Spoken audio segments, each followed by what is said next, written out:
But it's so wonderful to have you all here at Flinders. We're lucky. I'm sure Claire will talk about this much more today, but we are, I think, and Claire will agree with me, the best archaeology program in Australia and one of the best in the world. Yeah, absolutely. Number 46 in the world, which is not bad if you're counting Oxford, Cambridge, Harvard, UPenn, Columbia University, University La Sapienza in Rome. Yep. So it's just great to have you all here to be a part of what we do. So welcome. I'll hand over to Claire and I'll go and find some more chairs for everyone at the back. Wonderful. I'm now here and I prepared this last night. And now, you know how you'll find this when you give presentations yourself. You prepare something and you start to do it and you say, damn it, I had the perfect slide and I didn't use it. So I have great regret here. But lucky for you, I have my iPhone here, which I'm going to pass around.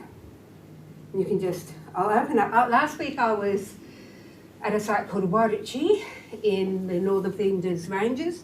That site is dated to nearly 50,000 years old. So it's one of like half a dozen sites in Australia that are dated to 50,000 years old. And I should have opened with that and said, this is what we do. And I was there with a big mob of ABC film crew. They're doing a program for Catalyst.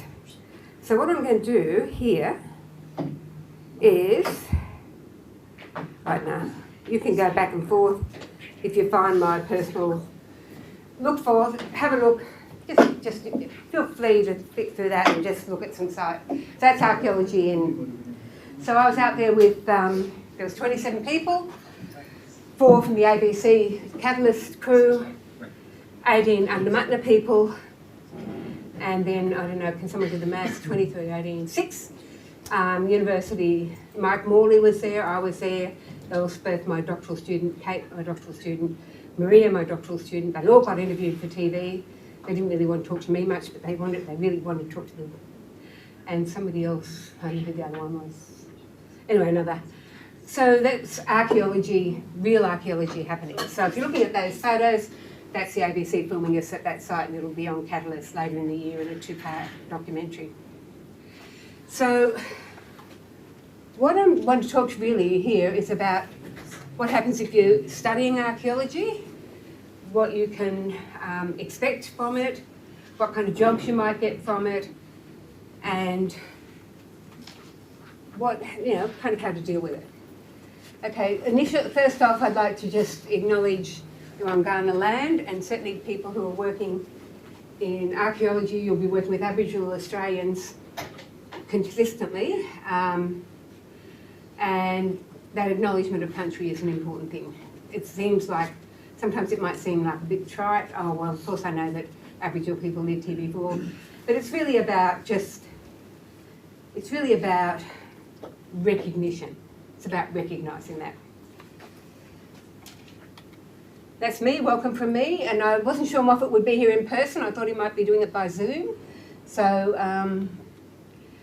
what is archaeology? We don't dig dinosaurs, very sadly, but we do work with paleontologists. So at Warwickshire, there's a diprotodon bone, which is about this long. It's part of the forearm of a baby diprotodon, which is like a big, I don't know, not a kind of wombat-y kind of thing, but big.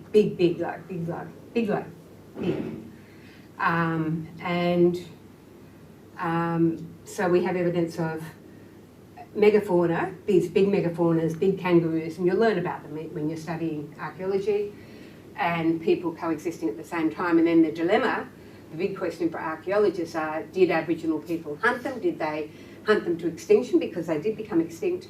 Was it climate that made them extinct, or was it a combination of both? So it's kind of like a megafauna murder mystery. So we do material culture, we do pyramids, but not much. Not as much as you might hope or like or whatever.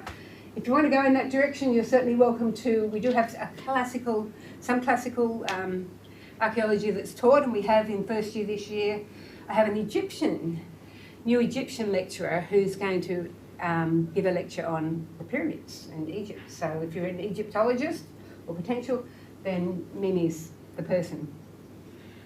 And you realise that that obviously didn't look like that in the past. It was all shiny and stunning and not rubbly. But, you know, thousands of years will do that.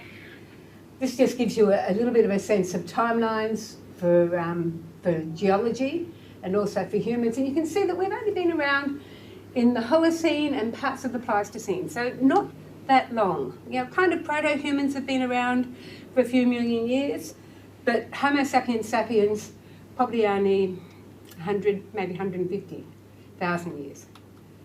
Okay, why study archaeology? If you're into maritime archaeology, we are the only place in Australia, really. I wouldn't go anywhere else now, would you?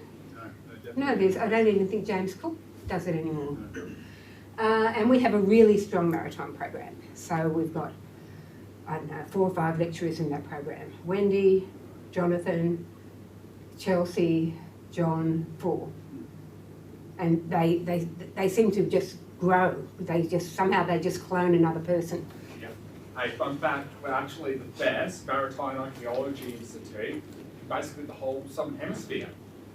Good point. Very good point. Yep. And they work collaboratively with people in the US and Israel. So Chelsea, I think, did a PhD in Haifa.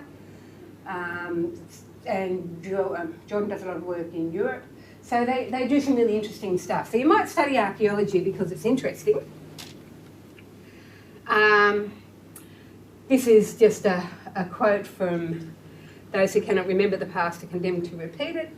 So, you know, kind of useful in our articles or something, but it's, you know, you do learn about human behaviour. I think what we study is human behaviour. But we study human behaviour through material culture. These desks, you'll see my bag, Moffat's bag, brown, brown, brown. It's a bit black. Something's going on here that we're all wearing this. It's a very nice colour, yours is a bit better, but, you know, quite boring. And yet we've got a couple of people with a bit of colour.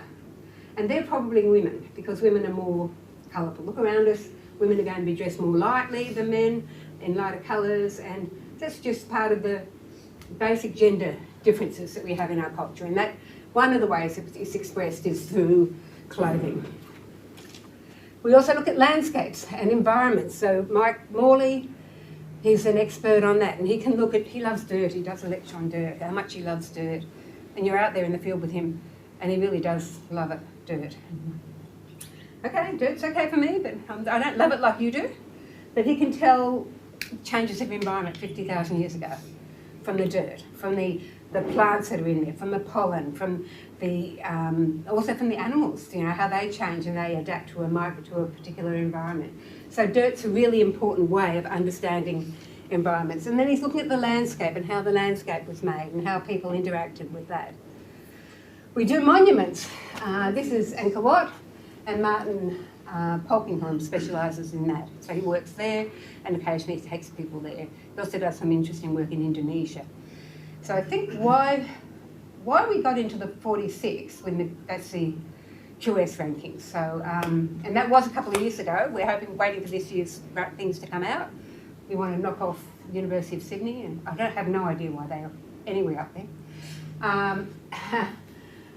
And it's because we're quite international, and there are a lot of international experiences and opportunities for you.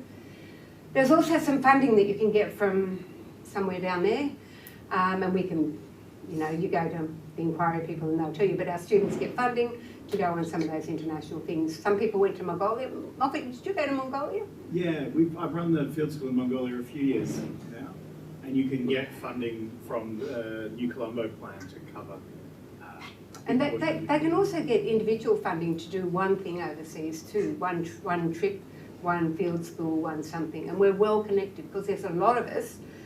I think there's maybe 15 or 16 tenured staff now.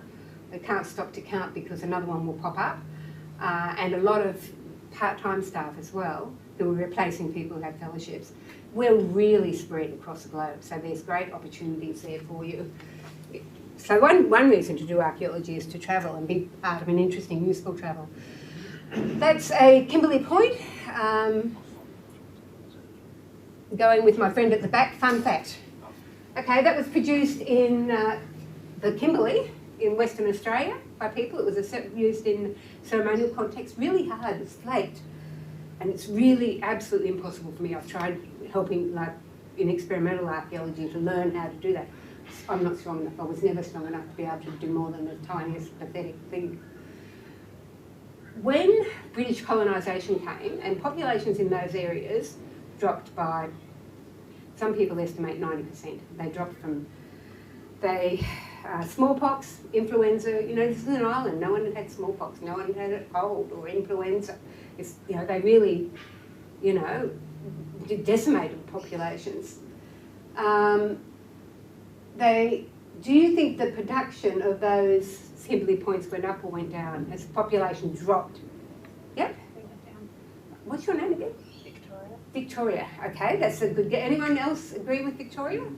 Actually, I disagree I've because got an agreement there and a disagreement. in Central America, and especially in the Andes, there were ancient civilizations that had copper working. So if their populations dropped, that would have meant that a lot of the rural populations there would have had to rely on stone and knapping for their daily tools. Okay, so what was your name again? Trent. So Trent is right, but not for that reason. But that's a good reason for that place. There's a different reason for here.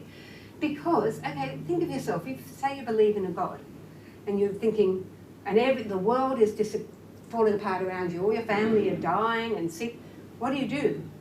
More rituals. More prayer. You know, you're more prayer. So this is part of ceremony. People trying to protect their people. So production went up, and Leslie Head has done some work on that. So archaeology can tell you some interesting things. So now if you find something like that, that's a ceremonial object, and production goes up, you might think, is it because people were under stress rather than immediately thinking less population? This is microscopic analyses, and we've got a soil lab which I'm hoping to show in a little while. We're going to walk down to the labs. And Mike Morley does that, and Vito. How can you get a career? So there's lots of, I think I've probably got this in twice, another slide. But you can get work as a ranger, you can get work in the government, you can get work at universities, you can get work for Aboriginal corporations, which is why I haven't got that there, and I know I have it in the other slide. And so increasingly some Aboriginal groups are growing their own cultural resource management groups. And so a colleague of mine, not a colleague, well he is now, but he was my doctoral student. He finished work, he finished his PhD. 2 days after he submitted, Rio Tinto asked him to apply for a job. He applied. A week later, he was the only person that was invited to apply, so he got the job. 3 years later, the Aboriginal group, PKK, if any of you have heard of Juukan Gorge and the destruction of Juukan Gorge, they're the people who are affected by that, stole him from Rio Tinto, and he now runs a big program with 15 staff, archaeologists there, and he's constantly looking for new people.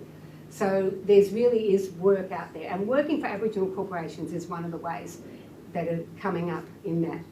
Other than that, of course, there's museums, there's governments, there's universities, there's consulting companies. Okay, so, here we go. That's where I added, because that is new, the Aboriginal organisations is a new form of employment. One of the problems for us, thank you very much, so you saw the shots of ABC, so I hope you're going to watch Catalyst when they show that show later in the year. So Chris, I was at a site last week, which is 50,000 years old, with ABC documentary team. And so we've got, I didn't put them in the year, but I gave them my phone. And thank you for nobody nicking my phone too. I'm very grateful for that. Do we need to get the archaeologists in with the Bachelor of Performing Arts so that you can all learn how to project on camera? Well, that's right. I should have got someone there to help us. And these are the career outcomes. You know, these are the places that you can work for. One of the problems for us as archaeologists at the moment, and it's great for you but not good for us, is that people nick our students, and sometimes they try and nick them before they're actually through, before they have their... So to work in archaeology you need to have a 3-year undergraduate degree and 1 year postgrad, or an honours or a master's. And people get nicked for working as research assistants or something in consulting companies and we want them to just finish their studies and get fully qualified and good. So at some point, if you pursue this, then there's lots of jobs and we send them around on our list. But for us, getting people to complete is really important because we want people who are fully qualified, who really know what they're doing in the field. Well, I study archaeology at Flinders. Number 3 in Australia, top 100 in the world. As I said, the QS rankings 2 years ago, 46th in the world. And global experts, great facilities. Look, one of the things the university's been very supportive of, we've got fantastic labs, and they seem to just give us, we ask for more and they think, oh yeah, you must need more. And we think, yeah, we do. Yeah, give more to us, more to our students. One thing that's been really impressive is actually the massive store of Indonesian pottery. That's Martin Polkinghorn. Yep, Yeah. He's doing a fantastic, and he's got a big linkage grant there, like me, and he's got a lot of funding for that, and he does involve students in that. Yeah. In fact, if we go down to the lab, some of it might be being looked at today. Also, I do think I should state this. I am the second year here. So I know a lot of you this. do have, yeah. Bachelor of Archaeology, so this is what it looks like. Study relationships between material culture, human behaviour, do practical stuff, and learn archaeological methods in the field. So archaeology works for people who like a little bit of outdoors and a little bit of indoors, which I do. But some people like to be all indoors and they end up in museums or government. Or government you might end up outdoors. And some of them like to be all outdoors and they might be working in consulting or working for an Aboriginal organisation that's doing cultural heritage management or ranger organisation. But there is that nice mix there. Our specialisations are ancient studies, Indigenous, arc science, maritime and underwater, cultural heritage management. And Moffat, you'd be part of the arc science really, aren't you? Absolutely. So he does geoarchaeology and he uses important big machines. He asks for more money for more machines and they seem to give it to him every time. And he needs them, I can tell you.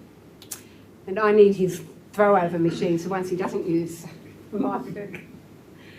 So I'm doing some recording of graveyards in remote Aboriginal communities that haven't been recorded. There's people in the ground, but they're not recorded where they are. So we're doing that work. And so there'll be some opportunities maybe for someone to join me later.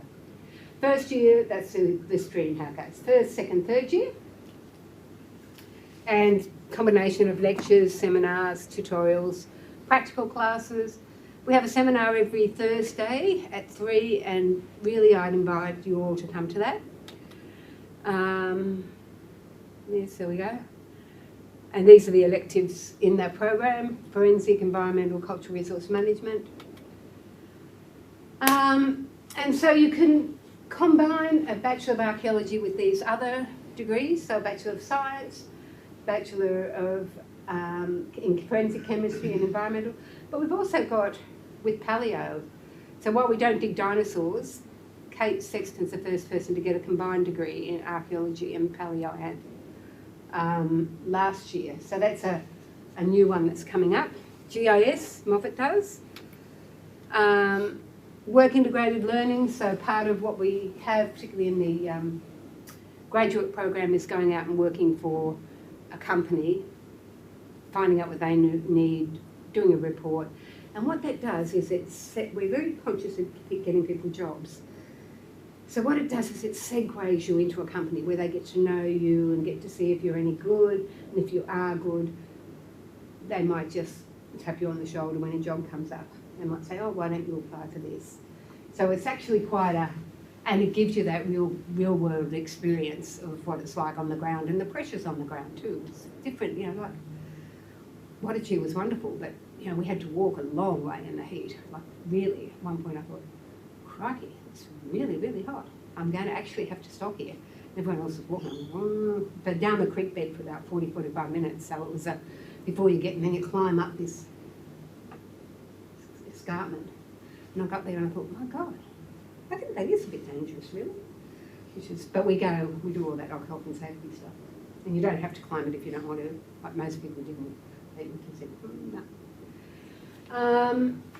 So work integrated learning is an important part of it.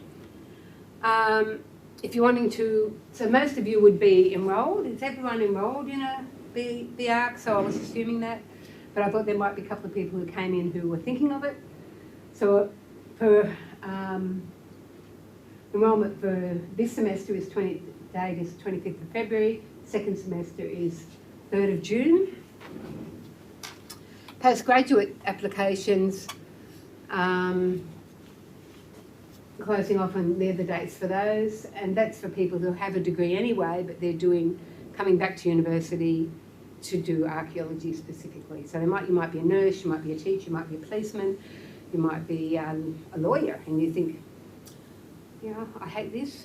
I really want to be out in the field. I really want to do archaeology. And we have a wide range of people there, really interesting skill sets. If you want to find out more, you can go down and go to any of those places. Flinders Connect is very helpful, actually. That works really well. There's a phone number there if you want to call anyone, and flinders.edu.au/ask for any general questions. This is just join us for a tour of our facilities, which we'll take you down in a second. And, oh, crikey. I thought there was one about, do you have any questions, but maybe not. Oh, open days, yep, which is, yep. And there's a QR code there if anyone uses those. Do you have any questions? So does anyone have, and you'll have a question because if it's in your head, then it's probably in someone else's head. So Victoria, if you've got a question, it might be, can we go now? It's probably in someone else's head, or it might be anything. What is causing that sound? Sorry? What's causing that sound there? There's like a bit of a racket. Oh, I have no idea. I have absolutely no idea. Yeah. Well, okay, so basically, I know that we do like a big, almost like a big topic on something. How does the draft system work? Do we get draft? I don't know, that's what I'm asking, but do you get drafts, or do you submit it to the Studiosity thingy-majiggy, or? You can get help from people. There are people who will look like Studiosity. You can use AI to help you, but you can't use it to write it. So, and we've got some rules on that in the topic books. I teach first year. So when you come, I'll do the first lecture you'll get will be from me. So it depends on the lecturer. We don't normally comment on drafts, but sometimes if someone sends it to us, you could say, look, I'm not sure, could I please send you this for comment? And I would do that. But you'd have to ask the individual lecturer. So, thank you. Yeah. Also, one thing that you should check is basically with every lecture or topic that you choose, those lecturers, they all have different rules for how much AI you can use, how much help you can get. Yeah, so check with the individual lecturer. The way that I do it is I try and personalise the assignment. So in first year, you'll do make an artefact and you'll write about the artefact that you choose. So it'll be whatever's in your head, or what's your name? Bridget's head, or Charlotte's head, or I want a guy now. Caleb's head, or James's head, or Caleb's head, or Trent's head, or Bridget's head, or Charlotte's head. You're going to have different ideas. When I say make an artefact, something's in all of your heads is different. You're not all thinking Kimberley Point or Tutankhamun or something. You're thinking different things. And so I try and personalise the assessment so that you can follow your heart, and then you'll do your best. And truly, as a rule for university, follow your heart. Really do your best work, follow your heart. Work hard at the beginning, because it's really easy. You've got a lot of enthusiasm at the beginning, and I absolutely front load the assessment for 1001 so that people have done good part of the assessment certainly by the end of the semester break, you've done 80% of the work. And then when everyone else gives you essays, I don't think, oh, I'm getting their leftover time. I think I've got their good energy, they're doing well for me. So try and work hard from the beginning, because it is a lot of pressure when everything comes in. If you're doing 3 or 4 topics, That's a lot of topics to do at one time. I found as an undergraduate, and I think the workload, I don't think the workload is probably the same, similar. I found 4 topics really hard to manage. What about when you were a student, Moffat?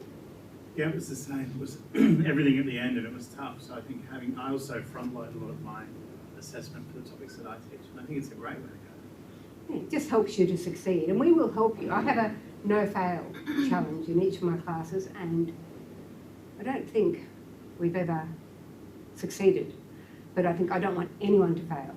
So I will help you pass, but I will help you pass. I'll help you to do the work to pass, which is why I comment on drafts and things. So there's no, but then some people just never come to class, and you can't help anyone who never comes, and they're just added it on because they need it for study, for an extra topic. I do beg those people to leave my class, so I do email them and say, if you're not going to do the work, please go. Sometimes they'll stay. Any other questions? Anyone got any other questions? If you have any admin questions, Jo Willis is the lady to help you. Hi, I'm Jo. I'm an enrolment and course advisor, and I work from the Humanities building in the college front office, and you can pop up there anytime if you've got a question during normal business hours. Sorry, I can't be there on a Saturday evening. And pop by. I might be free, or you can make a time. And the other good way to get in contact with me is submit an Ask Linda's request as well. So sometimes you think about these things, late at night. So pop your question in and we'll get to it the next business day. You might have questions about studying part-time. Maybe you've transferred over from another degree and you think you might be able to get credit. Maybe you want to go on an overseas exchange as part of your study. Maybe you're not sure about your option topics, if you can, is this chemistry topic okay to count towards this degree? Or questions like that, just ask and we'll help you find your way through whatever you need to do.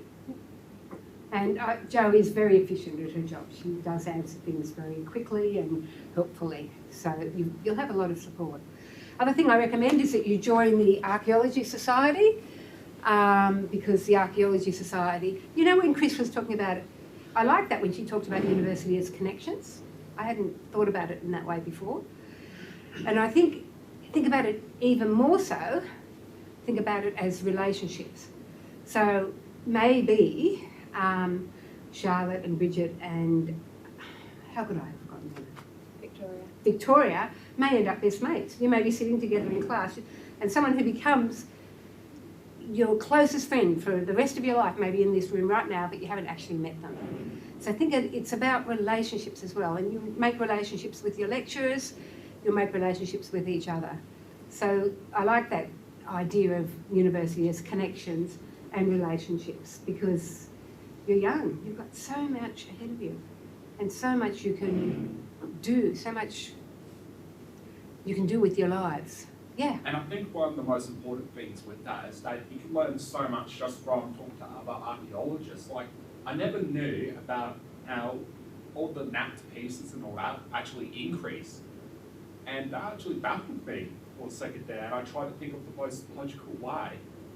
And I'm in my second year. If I can learn something new about Latin America and all that, I reckon all of you can learn one new thing as well. Yep, that's a good point, Trent. And there's often people hanging out at the lab, so you could offer to volunteer for some work there. And there's usually quite a bit of sorting happening one way or the other. Are there any other questions? Anyone at the back? Like all those people who hide at the back so that they don't have to. Trent? I know this is another question, but with the Archaeology Society, where would you go to sign up for it? They'll come to you.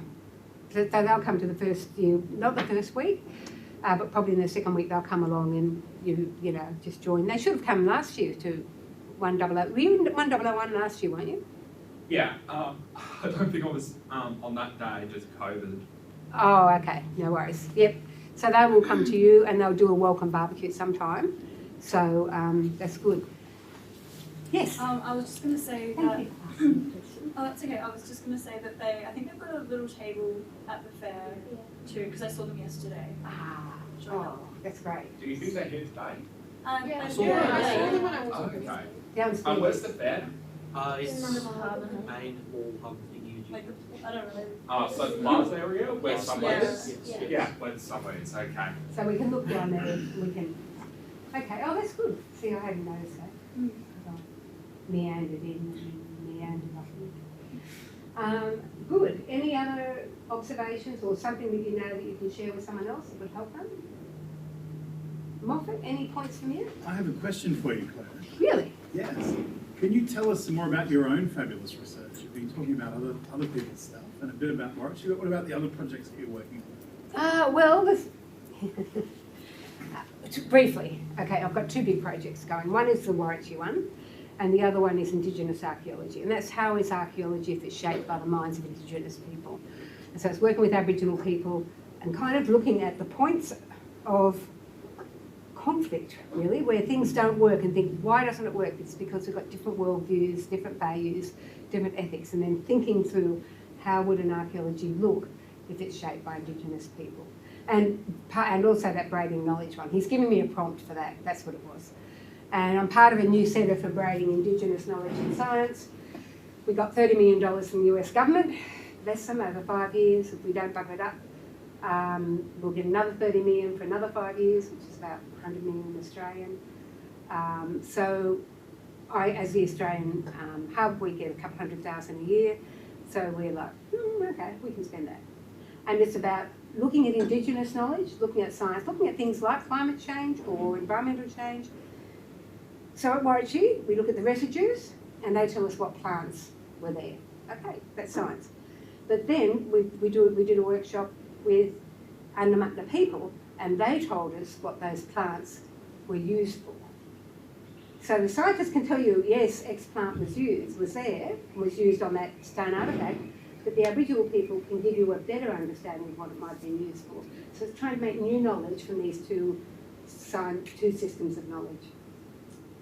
So on that note, I think let's follow Moffat and we'll go down to the labs. And anyone who needs to find ArcSoc, it's down in the hub. Let me grab my bag. Excuse me. With the plant knowledge and all that from Yeah. Aboriginal sources, Yep. are you planning on going to many different tribes to get oral traditions? So